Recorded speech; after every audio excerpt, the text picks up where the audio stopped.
I believe that wide open government, where all the books of programs are out there, and where we tell New Brunswickers what's coming down the pike as to opportunities for New Brunswick companies, will solve a lot of this problem. It's the surprise sometimes of a grant being given to a certain company, or a loan guarantee being given there, because things go through cabinet, obviously, and are secret until they come out. But I believe that when I've advocated New Brunswick First, I advocate that we tell New Brunswickers what the opportunities are. For example, there's going to be a contract for ferries to be built for New Brunswick for $12 million in the next year. But we all know that contract's going to go to Quebec because that industry's been subsidized and can do it cheaper. We need to make sure that New Brunswickers know what business opportunities are coming down the pike. There's no need for a hospital being paid for by New Brunswick taxpayers being built up in Campbellton with a company outside this province. There's no need for 2 schools of the 3 in Moncton to be built by companies from outside this province and workers from outside this province. So open up the books. Don't have any strings attached to you. Tell everybody everything. And that's one of the reasons I've advocated an environmental charter of rights, so that we're not hamstrung by companies saying, we want this, we want that grant, and we want this opportunity, and then something pops out of the secrecy of government. That's one way to protect our environment and to make sure that we give something to our children that is still there and not mortgaged.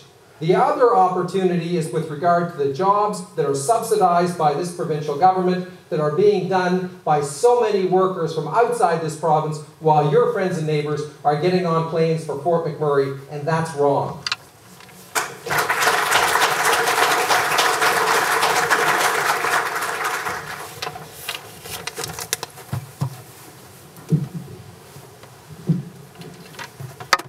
Encore une fois, il faut absolument changer notre culture politique. Again, this loaded question, shows that people want our political culture to change. We have to get patronage out of decisions that are important.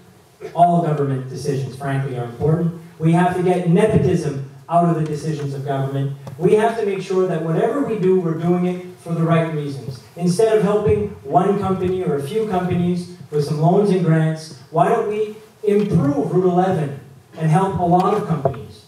Au lieu de concentrer sur des compagnies de l'extérieur, toujours à l'extérieur parce que ça va être meilleur sur le journal, parce qu'on a convaincu une compagnie de venir ici, instead of just focusing on companies outside of the province because it makes for a better headline, because you created 150 jobs out of thin air, help New Brunswick companies that are small, medium, and large, that have innovative, new ideas to grow their companies. Prends la région d'où moi je viens, la région de Capelé, il y a plusieurs pêcheurs là. Et moi, j'étais très surpris de voir qu'il y avait des gens qui exportaient leurs produits en Haïti. I went to go visit a fish plant in Capelé during my travels, and they're exporting their products to Haiti.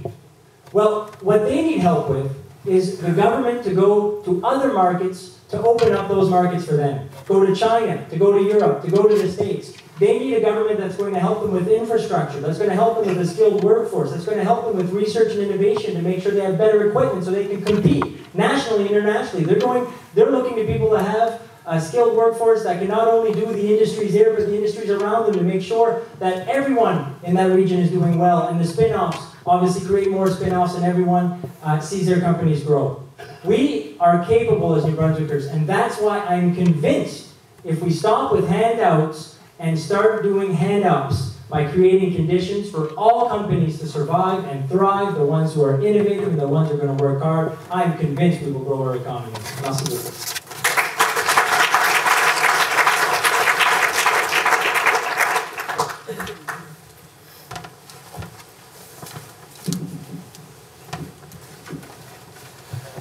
The simple answer is, should we leave all lending practices to the bank?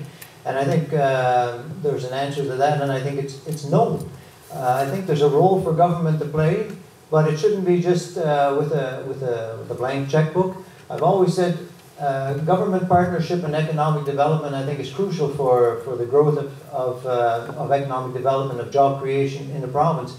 But government cannot be the key player. And I think we we as government, or whomever government may be, has the right to expect to see at some point an evaluation of the money that's been invested into whatever the plan or whatever the program or whatever the business might be.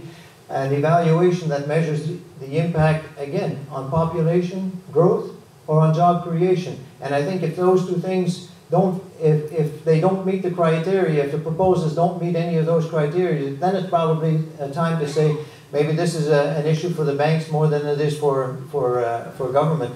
But just something that I didn't mention about when we spoke about economic development a little earlier.